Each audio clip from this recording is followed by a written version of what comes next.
اعوذ باللہ من الشیطان الرجیم بسم اللہ الرحمن الرحیم۔ شروع اللہ تعالیٰ کے ببرکت نام کے ساتھ جو نہایت مہربان اور دلوں کے بھید خوب جانتا ہے۔ لاکھوں کروڑوں درود آپ صلی اللہ علیہ وسلم کی ذات اقدس پر جو خاتم النبیین ہیں اور خاتم المرسلین ہیں، کہ جن کے بعد نہ تو کوئی نبی ہے اور نہ ہی کوئی رسول۔ لاکھوں کروڑوں درود آپ صلی اللہ علیہ وسلم کی آل پر۔ السلام علیکم ناظرین، آج جو وظیفہ میں آپ کی خدمت میں لے کر حاضر ہوئی ہوں وہ بہت ہی خاص وظیفہ ہے ان لوگوں کے لیے جو بہت بڑے وظائف یا مشکل وظائف کو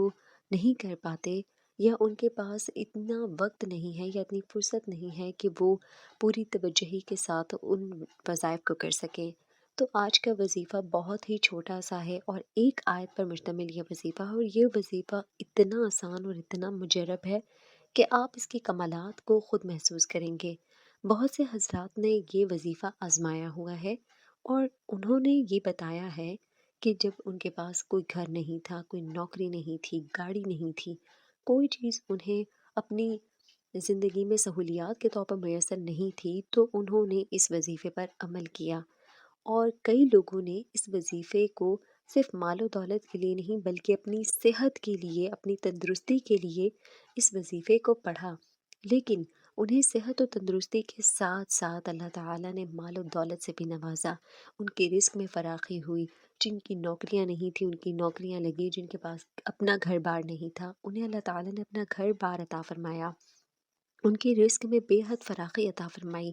انہیں گاڑی ملی، انہیں کاروبار ملے، اور اس طریقے سے ان کی زندگی ایک دم اس وظیفے سے بدل گئی۔ اور یہ تمام چیزیں اتنی مؤثر ہیں کہ اگر آپ بھی سچے دل سے اس چیز پر اعتبار کریں، اس پر یقین کریں اور اس وظیفے پر عمل کریں، تو اللہ تعالیٰ بھی آپ کے حالات کو بدل دے گا، کیونکہ جب تک انسان خود اپنے حالات کو بدلنے کی کوشش نہیں کرتا، اللہ تعالیٰ بھی اس کے حالات کو نہیں بدلتا۔ اسی لیے کہا جاتا ہے کہ دعا میں بہت تاثیر ہے۔ یہ وظائف، یہ اعمال، یہ دعائیں، یہ اللہ تعالیٰ سے مانگنے کا ایک طریقہ ہے، التجا کا ایک طریقہ ہے۔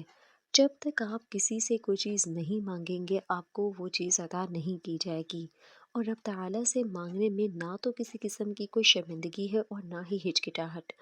تو آپ سے جتنا ہو سکے آپ اللہ تعالیٰ سے مانگیں۔ رمضان المبارک کے اس مہینے میں جتنا ہو سکے برکتوں اور فضیلتوں سے فائدہ اٹھائیں۔ اللہ تعالیٰ اس مہینے میں نیکیوں کا اجر بڑھا دیتا ہے، مانگنے والوں کو ان کی اوقات سے بڑھ کر عطا فرماتا ہے، اور اللہ تعالیٰ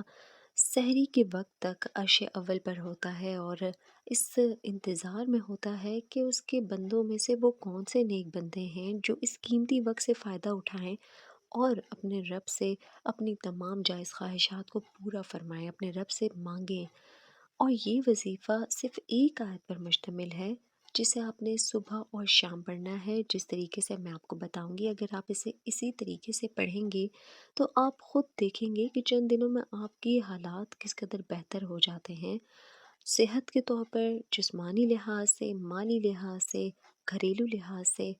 جتنی بھی مشکلات یا جتنی بھی پریشانیوں سے آپ دوچار ہیں وہ منٹوں میں حل ہو جائیں گی انشاءاللہ تعالیٰ، اللہ تعالیٰ کے حکم سے۔ تو کیونکہ کلام الہی میں بہت زیادہ برکت ہے، اور اپنے لیے اس وظیفے کو مختص کر لیں، کیونکہ یہ ایک آیت ہے، اور اس آیت کو جب آپ ایک دن 11 مرتبہ پڑھتے ہیں تو آپ کو یہ آیت بآسانی یاد ہو جائے گی۔ یہ آیت حضرت عیسیٰ علیہ السلام کی قوم پر نازل ہوئی تھی، اور ان پر من و سلوہ اتارا گیا تھا، ایک خاص دسترخوان اتارا گیا تھا۔ سورۃ المائدہ کی آیت نمبر 114 کا یہ وظیفہ ہے، اور آیت ہے قال عیسی ابن مریم اللہم ربنا انزل علینا مائدۃ من السماء تکون لنا عیدا لأولنا وآخرنا وآیۃ منک وارزقنا وانت خیر الرازقین۔ عیسیٰ ابن مریم نے عرض کی، اے اللہ، اے ہمارے رب، ہم پر آسمان سے ایک دسترخوان اتار دے جو ہمارے لیے اور ہمارے بعد میں آنے والوں کے لیے عید اور تیری طرف سے ایک نشانی ہو جائے، اور ہمیں رزق عطا فرما، اور تو سب سے بہتر رزق دینے والا ہے۔ سورہ مائدہ کی اس آیت میں بے پناہ کمالات ہیں اور بے پناہ رزق چھپا ہوا ہے۔ اللہ تعالیٰ سے اس دسترخوان کو مانگیں جو آپ کی اور آپ کی آنے والی نسلوں میں بھی برکت کا باعث ہو، ایسا رزق عطا فرمائے جس میں برکت ہی برکت ہو، جو کبھی ختم نہ ہو، جس میں مزید اضافہ ہوتا جائے۔ بہت سے لوگ ایسے ہیں جن کا گھر بار نہیں تھا، اس دعا کی برکت سے انہوں نے اپنا گھر بار بنایا، انہوں نے کاروبار بنایا، گاڑی لے لی، جو چیز خواہش کرتے ہیں جائز حاجت اللہ تعالیٰ ان کی پوری فرماتا ہے۔ اس آیت کو آپ افطار کے وقت پڑھیں، جب آپ کا دسترخوان لگا ہوا ہوتا ہے تو آپ دیکھیں گے کہ دن بدن آپ کے دسترخوان میں کیسے وسعت ہوتی ہے اور کس طرح سے آپ کے رزق میں اضافہ ہوتا ہے۔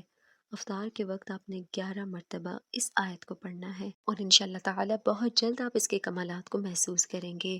مزید وظائف کے لیے میرے چینل کو ضرور سبسکرائب کیجیے گا اور مستند وظائف کو دوسروں کے ساتھ لازمی شیئر کریں، کیونکہ اس سے جیسے ہی دوسرے لوگ بھی فائدہ اٹھائیں گے تو وہ آپ کے لیے صدقہ جاریہ بن جائے گا اور کسی کی دعا آپ کے حق میں بھی کارآمد ہوگی۔ وما علینا الا البلاغ المبین۔